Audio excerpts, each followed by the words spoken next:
Bom dia a todos.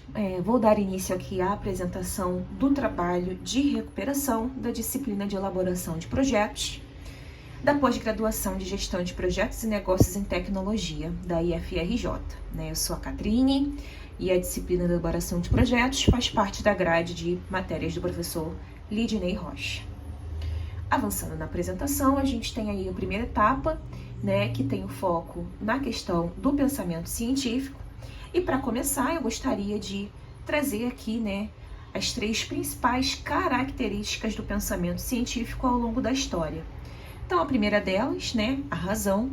Então, o pensamento científico ele vem muito forte para tirar essas ideias e concepções feitas e embasadas em cima de visões espíritas e religiosas. Então, ele traz para uma visão mais racional, desconectada de deuses e religião, que está muito ancorado na empiria, Então, o racional ele tem que ser possível de ser testado, validado, experimentado, evidenciado. Então, a empiria é a forma de validação, de teste, de experimentação que permite validar, numa ótica mais racional, tudo aquilo que se era pensado, cogitado. E tudo isso feito através de um método. Então, formas, processos definidos e estudados e considerados como válidos para se chegar numa definição de certo, de fato numa definição, do que é real, do que pode ser constatado. E aí quando a gente avança, pro histórico do pensamento científico, a gente pode ter uma separação em três grandes períodos, Então, o período inicial ali de ciência grega, um segundo momento da ciência moderna e um terceiro momento da ciência contemporânea. Então, começando lá dos primórdios, no que tange aí a ciência grega, não se limita à Grécia, mas como tivemos muitas origens ali naquela região, estabeleceu-se essa denominação, que é um período que tange ali, do século 7 a.C.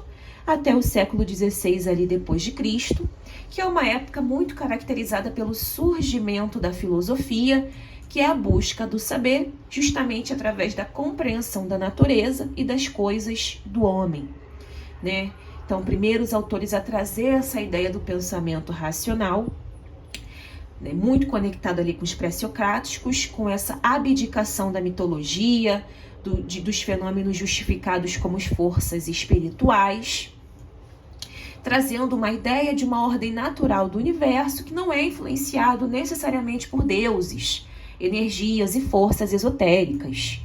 Um pensador muito marcante dessa época foi Aristóteles, que trouxe o método dedutivo, onde devem se apresentar argumentos verdadeiros e lógicos para sustentar os princípios, pois para todo efeito há uma causa. E nesse modelo é muito amparado pela empiria, por aquilo que se pode testar e observar. Avançando no período da história, a gente chega num período denominado como ciência moderna, que vai ali do século 17 até o final do 19, depois de Cristo, um período muito forte ali do Renascimento, que trouxe essa questão da experimentação científica. E um pensador muito característico dessa época foi o Francis Bacon, que trouxe o método indutivo, que trazendo para o nível ali mais macro de entendimento, a gente pode tangibilizar a visão dele num método que tem ali 4 grandes etapas. Primeiro, que é a coleta de informações de forma empírica. Então, a gente vê a manutenção da experimentação, do empirismo. A reunião, organização dos dados coletados. Então, testou, tivemos ali alguns resultados, reunir e organizar esses dados para conseguir estabelecer o entendimento. A partir disso, formular hipóteses para explicações dessas situações e efetivamente avançar para a comprovação. Então, essa é uma forma resumida, mais agrupada ali para a gente ter um entendimento, mas basicamente o Bacon traz esse método indutivo com etapas muito bem definidas para que consiga se chegar em premissas, em confirmações, naquilo que é tido como verdadeiro e correto.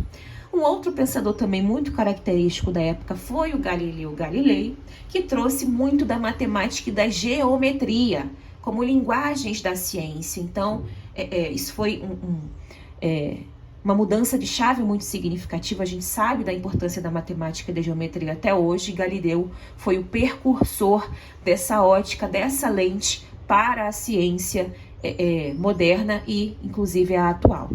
E o Isaac Newton também, como um terceiro pensador aí muito característico da época, com uma pegada muito forte de observação e correlação dos elementos, dos efeitos e das causas.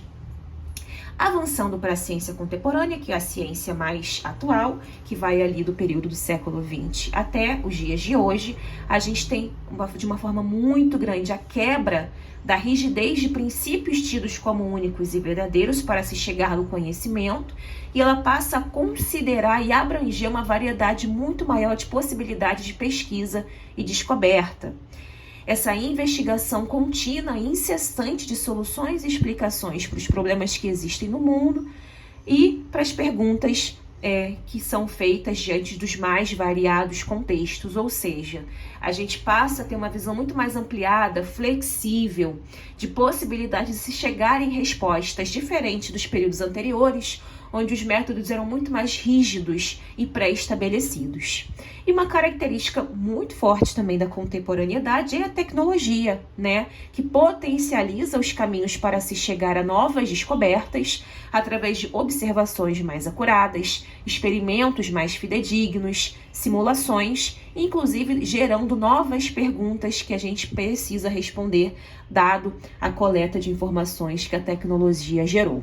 E os dois grandes pensadores marcantes dessa época foi o Albert Einstein e o Karl Popper, que são muito característicos da contemporaneidade.